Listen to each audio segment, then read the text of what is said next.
This is section 2.3. Sorry, I forgot to write that there. Getting information from a graph of a function. So we're going to look at graphs and try to extrapolate some information. So the two things we're going to start with, our objectives are I can find the value of a function from its graph, and I can find the domain and range from a graph of a function. So let's look at this graph here. The graph of function h is given. Let's start with finding h of -2. Remember, that's function notation. That says when x is -2, what's y? So what I do is on the x-axis, I start by finding -2. Well, -2 is here. Where do I hit my graph? I hit my graph here. That means that ordered pair will have an x coordinate of -2. Well, when x is -2, what's y? Y is 1. So that's the value.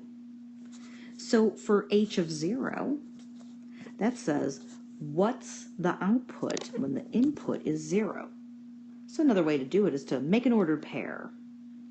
So when x is 0, which is here, here's my point. It's at 0, -1. So -1 would be the output. H of 2, it says when x is 2, here's 2. What's my output? My graph is here. And the ordered pair there would be 2, 3. So that means 3 is the output. For h of -3, h of 3, here's 3. Here's where my graph is. Here's where it hits the graph. That ordered pair is 3, 4. That means the output would be 4.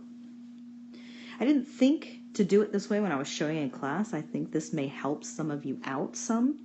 The number in the parentheses is the x coordinate of the ordered pair. You want to find the y coordinate. So you want to find where the ordered pair is actually on the red line at that x value. Okay, let's go now and find the domain and range. The domain and range here are actually pretty easy because the answer is not all real numbers. We'll come back to ones that are all real numbers at a later time. The domain is how far the graph goes left and right, because the x-axis, the horizontal one, is the one that goes left and right.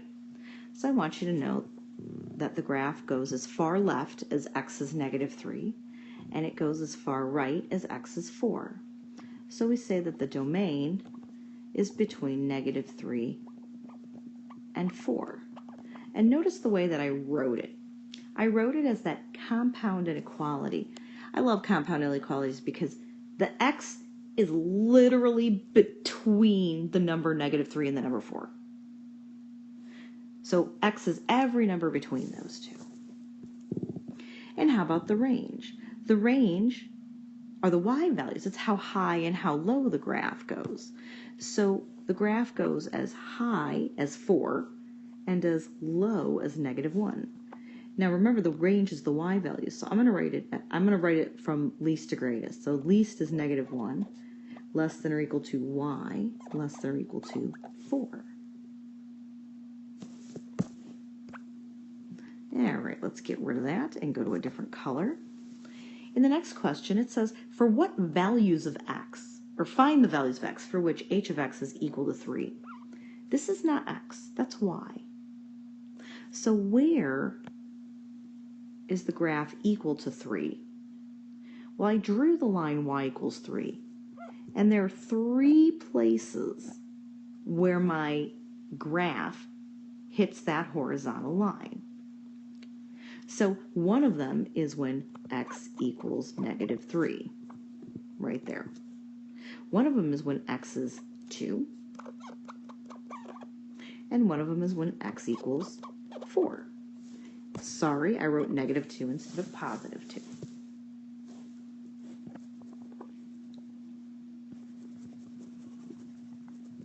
And then the last one, for what values of x, find the values of x for which h of x is less than or equal to 3. Well, that one's different. So here's y equals 3. It wants to know where the graph is less than or equal to. Less than or equal to means below. Well, I want you to know that all of this is below. So it starts at -3, And until x is 2, all of that graph is below. So I basically go from here to here, so from -3 to 2. And all the x values between it are also below. So I write it as a compound inequality. The next objective is I can determine the intervals of x on which a graph is increasing and decreasing.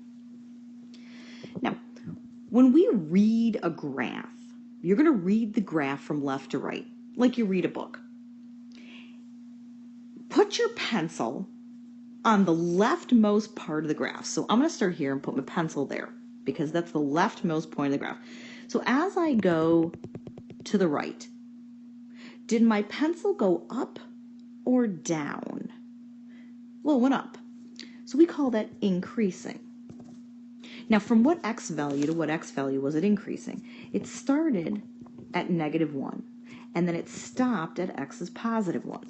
So the graph was increasing from -1 to +1. I'm going to give you another way of writing this called interval notation. You could write it like that too.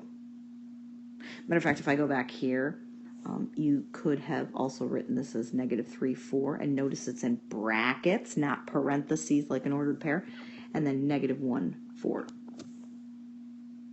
You might like interval notation better, particularly if you're worried about forgetting about the inequalities and which direction they point. All right, let's go back to this. So first we were increasing until x is 1, but then at x is 1, my graph changes direction. My pencil starts going down until I get to here. And down is decreasing because the y values are going down. Increasing, the y values are going up. Decreasing, the y values are going down.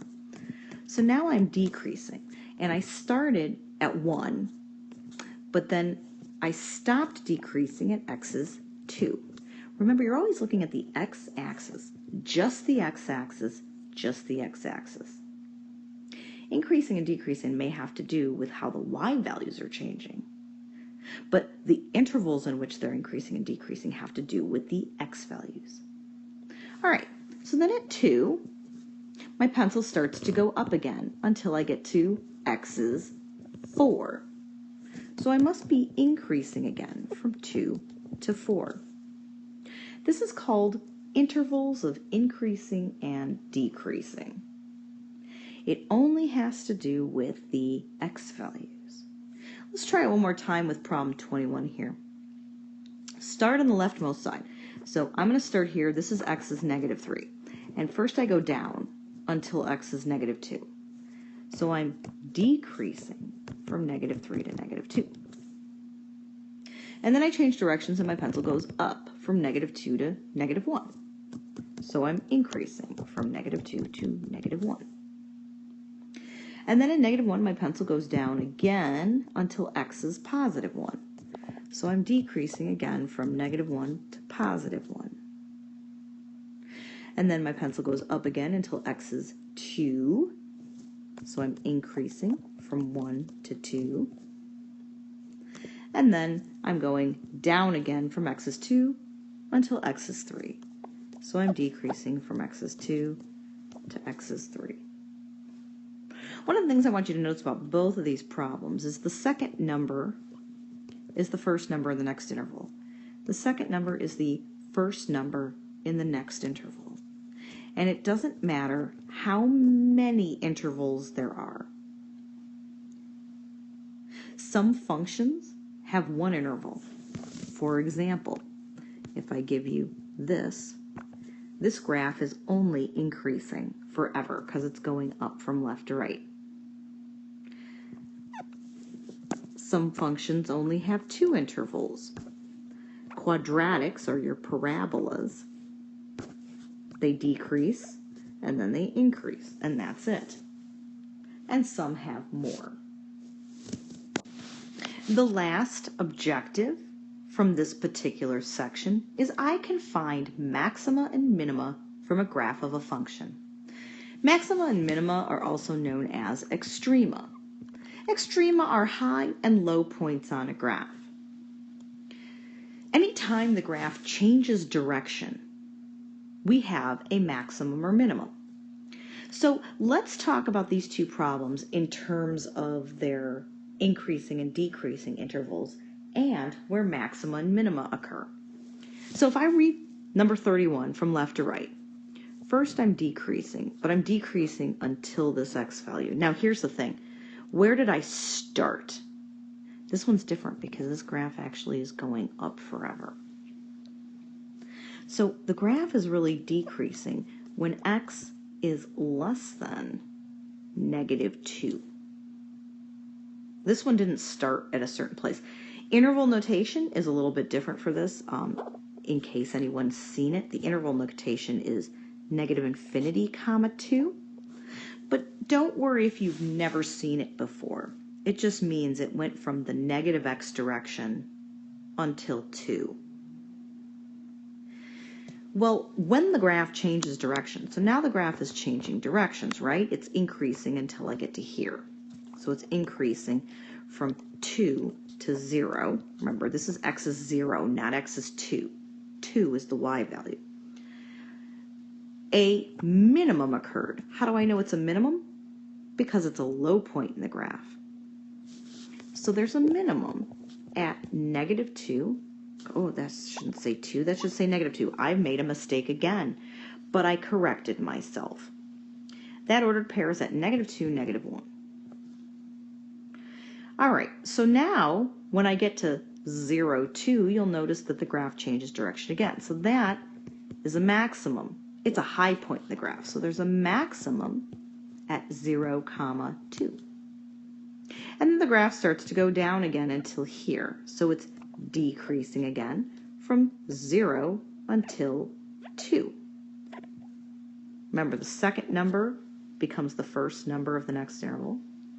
Well, we have another minimum. So we have another minimum that occurs at 2, 0.